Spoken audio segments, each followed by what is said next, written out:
ఆరుగాలం కష్టించి పండించిన పంట అమ్ముకొని సొమ్ము చేసుకుందామంటే అకాల వర్షం నిండా ముంచిందని అన్నదాతలు ఆవేదన చెందుతున్నారు. కొనుగోలు ఆలస్యం కావడంతో అకస్మాత్తుగా కురిసిన వర్షానికి కళ్ల ముందే ధాన్యం కొట్టుకుపోయిందని గగ్గోలు పెడుతున్నారు. వరంగల్ జిల్లా నర్సంపేట వ్యవసాయ మార్కెట్లోని కొనుగోలు కేంద్రాల వద్ద ఈ విధంగా రైతులు తమ గోడు వెళ్లబోసుకున్నారు.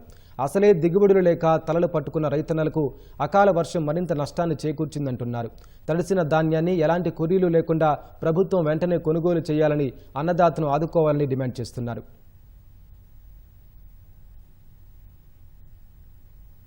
వడ్లని కొట్టుకుపోయినాయి, తడిసినాయి, ముద్దయినాయి.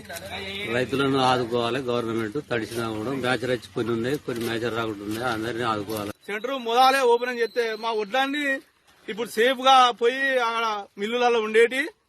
ఇప్పుడు మాకు ఈ నష్టం జరగబో ఎకరానికి 20 బత్తాలు పండినాయి. 20 బత్తాలు పండినాయి. ఆ బత్తాలు కూడా ఇప్పుడు 4 క్వింటాలు ఎకరానికి 4 క్వింటాలు దొరుకుతున్నాయి. ఇప్పుడు 16 క్వింటాలే. ఇప్పుడు మేము ఇప్పుడు వాటిని 16 బత్తాలు తీసుకుంటాను. మా మునావా కూడా వెళ్తలేదు. ఇప్పుడు మేము ఏం చేయాలి?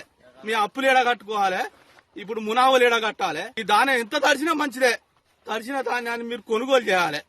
కొనుగోలు చేసి మాకు న్యాయం చేయాలని మేము కోరుకుంటాం ఈ ప్రభుత్వాన్ని. కొనుగోలుగా ఎక్కడెక్కడ ఆగిపోయినాయి. పడతాలు తడిసి మొత్తం వానంతా ఆగం మా పడతాలు తడిచినాయి, పడ్లు తడిసినాయి. ఈ కొనుగోలు కొనగలేక అంత ఆగమైపోతాను. మేము పరిశాను ఇంత నీళ్ళలో ముండుడేంది ఏంది కథ. అది 15 రోజులు అవుతాను మేము తెచ్చి అది ఇట్లా తడిచినాం సార్. ఆగమడి అవుతాను మేము. కొనుగోలు లేట్ అయింది. గత 4 రోజుల కానీ కొంటా అంటే ఆయన పంపలేకపోయింది. రోజు 2-3 లారీలు పోయినాయి కానీ ఇంకా 70% మార్కెట్లోనే ఉండిపోయినాయి. అవి మొత్తం ఈ అకాల వర్షానికి తుఫానికి మొత్తం తడిచినాయి. అన్ని ప్రతి రాశి కింద నుంచి నీళ్ళే పోయినాయి. పట్టాలు ఇచ్చిలు కానీ వాళ్ళ కింద నుంచి వెళ్ళిపోయినాయి నీళ్ళు.